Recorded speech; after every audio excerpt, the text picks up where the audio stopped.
Gift City is getting its own AI tech park. This tech park called Immersio AI Park is going to be set up by Eros Investments along with the government of Gujarat. And Eros Investments is going to be investing 16,000 crore rupees into this AI park, which is going to have its own Immersio AI University and Immersio Data Center as well. Now, this is still a little ways into the future. The first phase of the development of this project, this AI park, is expected to be finished by mid of 2025. And as it often happens with these kinds of projects, that'll probably end up getting delayed maybe till the end of 2025 or into 2026, who knows? But still, it's a positive development.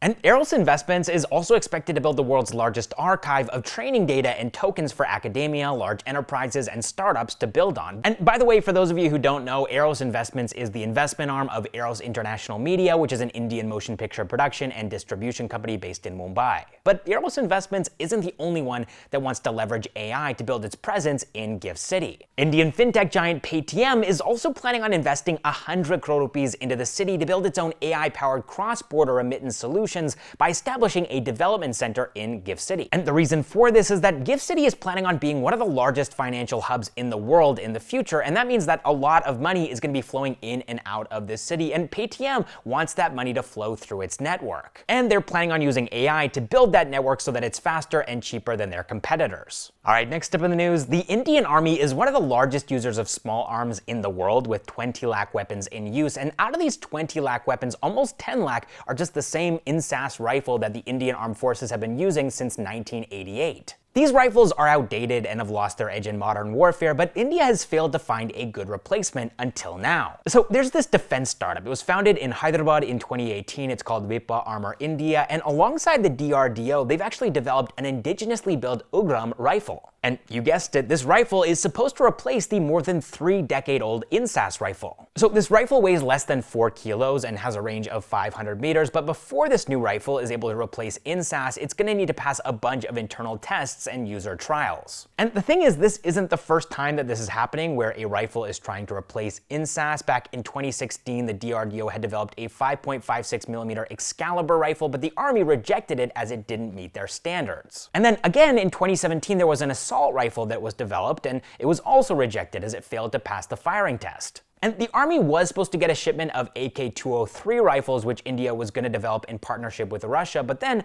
the project was put on hold after the entire Russia-Ukraine war. And so Dvipa Armour just got the order for these Ugram rifles back in October of 2023, and the company claims that this is the fastest that anyone has managed to develop a weapon anywhere in the world. And if Ugram is able to pass all the tests and become a replacement for INSAS, then this would be an incredible feat for both the DRDO and also for Dvipa Armour India. All right, next up in the news, and this one is pretty interesting. Last month, ZestMoney, which was a buy now, pay later startup once valued at $450 million, was shut down, and so they had to lay off their remaining 150 employees. But the founders of the company have actually decided to start another venture. So Lizzie Chapman and Ashish Anantaraman, who left the company in July of 2023, are now working on this new venture, which they're calling SwiffyLabs, as per media reports. Now, both of their LinkedIn profiles don't show the name of the startup as they're working in stealth mode, so we don't really have a lot of information here. There aren't a lot of details. Again, this is all just being picked up by the media, but here's what we know about the startup from Business Standard's news report. So apparently SwiffyLabs is actually being backed by Geo Platforms, and they are a B2B startup that's helping banks and other financial institutions to build their digital infrastructure, like launching new age products and offering invoice financing. And this makes a ton of sense. They have a lot of industry experience. They probably have connections. They can easily get clients for this B2B business. And things didn't really work out, obviously, with the buy now, pay later space. And a lot of the companies operating in that space had to pivot. But I do hope that this new venture, SwiffyLabs, is able to onboard some of the employees that they had to lay off in the past with ZestMoney. And I wish them all the best. All right, next up in the news, here's what one of the founders of BluSmart said in an interview last year. So we do not do surge pricing. I think in our head also we believe that it's an unfair way of kind of being opportunistic. Yeah. If there is rain on the road, why do the prices need to go three times? Yeah. And here's what he posted on X 2 years back. But now it seems like the company is going back on its word and has introduced a new pricing structure. So if you look closely, you might not find the word surge pricing anywhere, but they do have different pricing structures for rush hours and relaxed hours. And so it seems like BluSmart is trying to play it smart by calling it rush hour pricing instead of surge pricing, but the end result is basically the same. Prices are going to go up for BluSmart users during peak hours. And this is actually one of the things that set BluSmart apart from their competitors like Ola and Uber, and now it seems like they've lost that edge. But then things got a little bit confusing because this user posted on X about BluSmart's new pricing structure and got a reply from BluSmart's co-founder who said that they won't ever do surge pricing. And so his argument is that it's not surge pricing if it's transparent and predictable. So, is this enough for people to start looking for alternatives? Maybe, or maybe not. According to Rahul Mathur, the founder of acquired startup Virok, the rush hour prices of BluSmart have been hiked by just 15 to 33%, which is still a far cry from the 3x that Uber was charging during their peak hours, and these prices were also not predictable. So even though users might not be happy about BluSmart's pricing hike during rush hours, it still has an edge over Ola and Uber in terms of transparency and quality of service. So what do you guys think of this move by BluSmart? Leave a comment down below and let me know what you think. All right, next up in the news, we keep talking about Ather. We're getting this drip feed of information from the company, but I find it exciting. I like to talk about EVs. So last week, Ather launched the latest iteration of their 450 electric scooter, the 450 Apex, to mark 10 years of their journey. And now we have a bit more information about this scooter. So they've brought some pretty interesting innovations here. Personally, I think the biggest innovation is their new braking system, the Magic Twist. So normally, if you want a scooter to stop, you have to apply the brakes. But with the 450 Apex, you can simply twist your throttle all the way to the other side to come to a complete halt. Also, in terms of speed, they've boosted the speed of this scooter to 100 kilometers per hour, making it the fastest Ather scooter on the market. And just for comparison, both the Ather 450S and the 450X have a top speed of 90 kilometers per hour. The 450 Apex is priced at 1.89 lakh rupees, but with the introduction of this scooter, the company has also brought down the price of their 450S by 20,000 rupees, pricing it at just 1.1 lakh rupees. All right, now let's move into the funding news segment of this video. But before we do, I just want to acknowledge the fact that there have been some issues with you guys being able to access our funding charts and data. And the reason for that was that we were actually using the free version of Notion. And because of that, there was an upper limit to the amount of data that we could actually put on one Notion page, which was causing some issues for us. Now, though, we're going to be putting all of that information in one place on a paid Notion page so that the maximum number of people can access that Notion page, and also we can put as much data there as we want.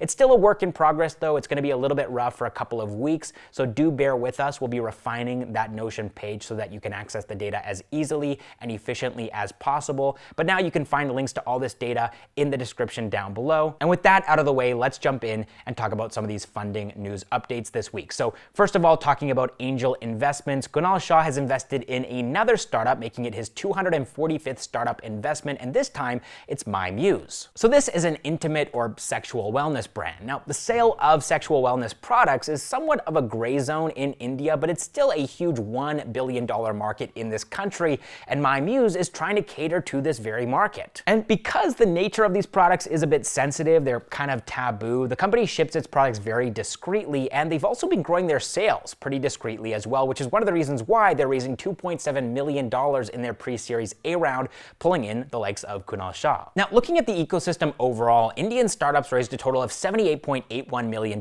this week, which is slightly lower than the $82.41 million that they raised last week. And looking at some of these companies here, first of all, we have Mumbai-based Mako, a dental and skincare products and solutions provider, and they raised $16 million, which is the most of any startup this week. Next up, we have Bengaluru-based organic dairy products brand Akshayakalpa Organic, and they raised $12 million in their Series C round. After that, we have Mumbai-based Karhana.io, and this is an on-demand contract manufacturing startup that connects OEMs with their network of suppliers and manufacturers, and they raised $6.3 million. After that, we have Ahmedabad-based space tech startup PureSight, and they want to build a constellation of satellites to constantly monitor the world's oceans, and they raised $6 million in their seed round. And then finally, we have Bengaluru-based robotics startup Akio Robotics, and they make warehouse automation robots. They raised $1.8 million in their pre-series A round. All right, that is all the startup news that I have for you guys this week, and if you're in the mood for another Backstage with Millionaires video, in the top right corner of your screen, you can find a link to the video that we just made about the top 10 Madhya Pradesh startups, and this video is criminally underrated. Most people aren't getting recommended it on YouTube, so if you're interested, do check it out, and I will catch you in the next one.